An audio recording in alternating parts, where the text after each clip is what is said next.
김미경 은평구청장이 앞으로 4년 더 은평구정을 이끌게 됐습니다. 김 구청장은 민선 7기에서 추진해온 사업들을 성공적으로 완수하고 교육하기 좋은 도시 만들기에 주력하겠다고 강조했습니다.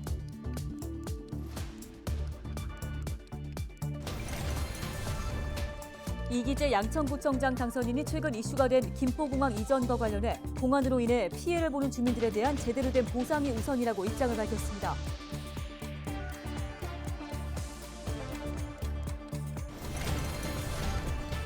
더불어민주당이 서울 24개 구청장을 싹쓸이했던 4년 전과 달리 이번 지방선거는 국민의힘의 압승으로 끝났습니다.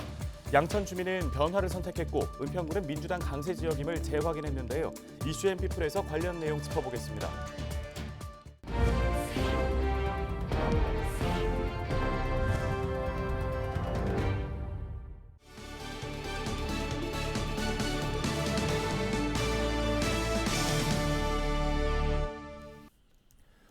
여러분 안녕하십니까? 헬로티비 뉴스입니다. 지난 1일 실시된 지방선거에서 김미경 은평구청장이 국민의힘 남기정 후보를 7,500여 표 차 3.5%포인트가 넘는 차이로 이기면서 당선의 영예를 안았습니다. 네, 김 구청장은 은평구정을 4년 더 이끌게 됐는데요. 손성혜 기자가 전해드립니다. 득표율 51.76%로 재선 고지에 오른 김미경 은평구청장. 김 구청장은 은평 16개 동 중 12개 동에서 상대 후보보다 더 많은 표를 얻었습니다. 김 구청장은 구의원과 서울시 의원에 이어 구청장까지 재선에 성공하는 기록을 남겼습니다. 한 분 한 분 뵐 때마다 정성스럽게 했고 또 그분들과 소통하는 과정도 진심으로 했기 때문에 은평 주민들께서 저에게 6번의 기회를 주신 것 같습니다. 김 구청장은 앞으로 4년간 문화 관광 활성화를 통한 지역 성장 동력 확보 등 민선 7기에 추진해온 사업들을 성공적으로 완수하는 데 주력하겠다고 밝혔습니다. 은평이란 도시에 문화를 입혀서 미래 경제 선순환 구조를 가져가겠다고 했기 때문에 그 부분들을 다 챙겨내고 또 이게 아마 2024년에 완공되는 것들이 굉장히 많이 있습니다. 그래서 그걸 차곡차곡 잘 챙겨야 될 것 같고요. 그러면서 교육하기 좋은 도시를 만드는 데 주력할 것이라고 강조했습니다. 아이들을 키워내고 하면서 어느 정도 커가면 이제 교육을 해야 될 무렵 중학교 정도 되고 그러면 다른 데로 이사를 가야 되나 이렇게 고민하시는 학부모님들이 굉장히 많으시다고 말씀을 들었어요. 그래서 이 아이 키우기 좋고 또 교육하기 좋은 그런 은평의 환경을 좀 만들고 싶어서 민선 8기에는 교육에 좀 더 집중하려고 합니다. 다시 한 번 더 은평 구민의 선택을 받은 김미경 은평구청장. 김 구청장이 선거 기간에 주민들에게 약속한 공약을 이행하고 교통 문제 등 산적한 지역 현안도 해결할 수 있을지 유권자들이 지켜보고 있습니다. 헬로티비 뉴스 손성혜입니다. 다음 소식입니다. 이기재 양천구청장 당선인이 2일 당선 후 첫 일정으로 구청 출입 기자들과 간담회를 가졌습니다. 이 당선인은 이 자리에서 주민들이 주신 한 표 한 표에 감사드리며 양천구의 변화와 발전을 위해 노력하겠다고 밝혔습니다. 구정 운영 계획에 대해서는 행정 운영은 투명하고 공정하게 집행돼야 하고 이를 위해 언론의 역할이 중요하다며 기본적으로 자료를 투명하게 공개하는 것에 찬성한다고 밝혔습니다. 이 당선인은 최근 이슈가 된 김포공항 이전과 관련해서는 이재명 당선인과는 방향이 다르다며 공항으로 인해 피해를 보는 주민들에게 제대로 된 보상이 우선이라고 밝혔습니다. 이번 지방선거 서울 기초단체장을 보면 국민의힘 후보가 25개 자치구 가운데 17개 지역에서 당선됐습니다. 양천구에서는 3선에 도전하는 민주당 김수영 후보를 누르고 국민의힘 이기재 후보가 당선돼 주목받았는데요. 네, 관련 내용을 권상희 시사평론가와 함께 짚어보겠습니다. 자, 평론가는 이번 지방선거 서울 기초단체장에서 25개 자치구 중에 국민의힘이 17석을 가져갔습니다. 관련해서 예상된 결과란 얘기도 있는데 결과 어떤 점을 의미하는 걸로 볼 수 있을까요? 일단 국민의힘이 17곳에서 18곳을 얻을 수 있다고 예상했었고요. 또 민주당도 7곳 정도 예상을 했습니다. 그러니까 17곳, 8곳 승리는 이 예상이 맞았다고 봐야죠. 또 지난 1년 동안 서울시 의회의 반대 때문에 오세훈 시장이 계획했던 여러 정책들을 실행하기가 상당히 어려웠습니다. 그런 상황에서 오세훈 시장의 당선이 이 선거 초반부터 거의 확실했던 상황이기 때문에 오 시장에게 힘을 실어주기 위해서 국민의힘 소속 구청장 후보를 유권자들이 선택한 것이 아닌가 이렇게 보여지고요. 전체적으로는 이번 지방선거 국정 안정이냐 정권 견제냐 가운데 민심이 윤석열 정부 초기 국정 안정을 선택했다고 봐야죠. 아직까지 윤석열 정부를 평가할 만한 시기는 아닙니다. 그리고 2018년 지방선거와 정반대의 결과가 만들어졌다는 건 다시 말하면 민주당에 대한 심판 성격이 강하다고 봐야죠. 이 대선 패배에 대한 반성이나 변화 없이 강성 지지층에 기대서 성급히 통과시킨 검수완박법이랄까 또 당내 의원들의 성추문 논란의 내용까지 이어지면서 민심을 얻지 못한 것으로 보여집니다. 네, 은평구청장은 민주당 김미경 구청장이 재선에 성공했고 또 민심의 바로미터라고 보는 양천구는 국민의힘의 이기재 후보가 새롭게 당선이 됐습니다. 이 결과는 어떻게 보십니까? 은평구 같은 경우는 민주당 텃밭이죠. 역대 선거에서 진보 후보들을 계속해서 선택했는데요. 지난 대선에서도 이재명 후보가 윤석열 대통령을 앞섰습니다. 김미경 후보의 당선으로 이변이 없었다고 봐야겠고요.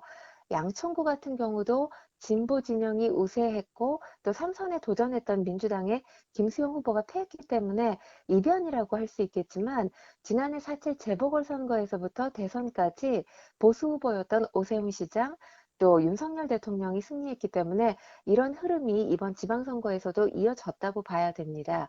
특히 양천구는 재건축 또 재개발이 이번 선거의 핵심 이슈였는데요. 두 후보 모두 관련 실행 의지를 피력했죠. 예, 그런데 문재인 정부 또 박원순 전 시장의 재임 기간 동안 재개발, 재건축 억제 정책을 계속해서 펴왔었기 때문에 민주당의 김수영 후보보다는 서울시와 또 국토부와 협의가 보다 더 용이한 국민의힘 후보인 이기재 후보를 선택한 것으로 보입니다. 네, 이렇게 이번 지방선거 이제 집권 여당인 국민의힘이 압승하게 되면서 윤석열 정부의 국정 운영 동력이 확보됐다고도 볼 수 있을 것 같은데요. 자, 이 점이 국민들에게 미치게 되는 영향 등을 고려했을 때 어떤 장단점을 갖고 있을까요? 극단적인 여소야대라는 상황 자체가 윤석열 대통령께는 상당히 정치적으로 큰 부담일 수밖에 없죠.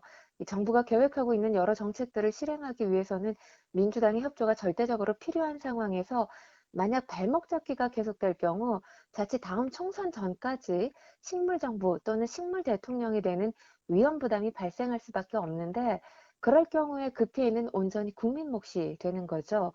그렇기 때문에 이번 지방선거 승리가 상당히 중요한 것인데요. 민주당이 참패를 했기 때문에 의석의 힘만으로 윤석열 정부를 향해서 무조건 반대, 무조건 견제만을 외칠 수 없게 됐다고 봐야 합니다.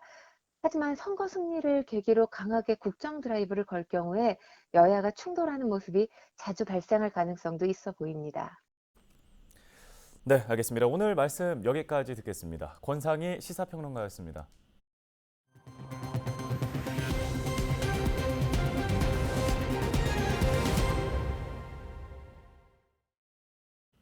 다음 소식입니다. 서울시가 지난 2월부터 시민들이 신청한 전기차 충전기 설치 장소에 대한 현장 조사를 마무리하고 본격적인 설치 작업에 나섰습니다. 6월 말까지 전기차 충전기 12,000여 기를 설치할 계획인데요.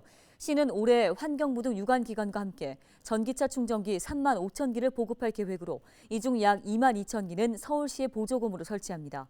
특히 이번에는 시민들이 신청 부지를 직접 찾아 신청하는 방식을 통해 부지 발굴에 드는 시간을 줄였습니다. 양천구 신월동 연립주택 밀집 지역의 경우 택시업체 차고지에 급속 충전기를 설치해 누구나 사용할 수 있도록 개방했습니다. 또 은평구 녹번 등에 위치한 서울혁신파크에는 어린이 통학 차량도 쉽게 이용할 수 있도록 넓은 야외 주차장을 활용해 충전기를 설치하고 4월 말부터 운영 중입니다. 서울시는 전력 용량 부족 등 기술적으로 설치가 어려운 신청 장소에 대해서는 인근 공영주차장이나 공공건물 등을 찾아 급속 충전기 위주로 보급할 계획입니다. 서울시가 자체적으로 개발한 공공서비스 앱 서울지갑을 통해 주요 전자증명서 7종에 대한 신청 발급 서비스를 시작합니다. 주민등록 등본과 초본, 건강보험 자격 득실 확인서, 예방접종 증명서 등인데요. 기존에는 정보24에서 전자증명서를 신청 발급한 뒤에 서울지갑 앱에 수령해서 제출하는 방식이었지만 앞으로는 서울지갑 앱에서 모바일 전자증명서 형태로 발급받아 제출까지 한 번에 할 수 있게 됩니다. 서울시가 청년을 대상으로 전세 보증금 반환 보증 지원 사업을 시작합니다. 이번 사업은 청년들이 낸 전세 보증금 반환 보증료를 서울시가 되돌려주는 사업입니다. 서울시는 전세 보증금 반환 보증 가입을 유도해 깡통 전세 등 최근 늘어나고 있는 전세 사기로부터 청년들을 보호하기 위한 취지라고 설명했습니다. 작년에 전세 보증금 반환 보증 사고 피해자 중 20, 30대 비율이 64.7%로 전세 보증금 피해 사고는 주로 청년층에서 발생하는 것으로 나타났습니다. 서울시가 여행사의 외국인 관광객 유치 활동 지원에 나섭니다. 서울시는 종합여행업소 소기업 200곳에 관광객 유치 활동 비용을 지원한다고 밝혔습니다. 지원업체는 신청을 받아 업체가 제출한 관광객 유치 계획을 평가해서 선정하며 선정된 업체에는 최대 600만 원의 관광객 유치 비용을 지원합니다. 또 평가 결과 우수 여행사에는 최대 400만 원까지 추가 지원합니다.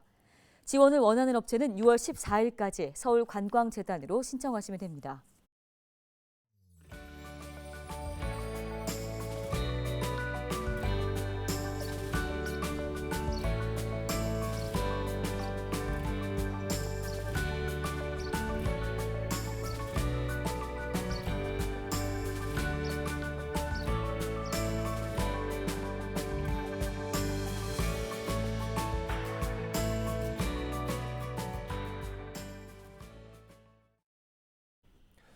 오늘 저희 헬로티비 뉴스가 준비한 소식은 여기까지입니다. 네, 시청해주신 여러분 고맙습니다.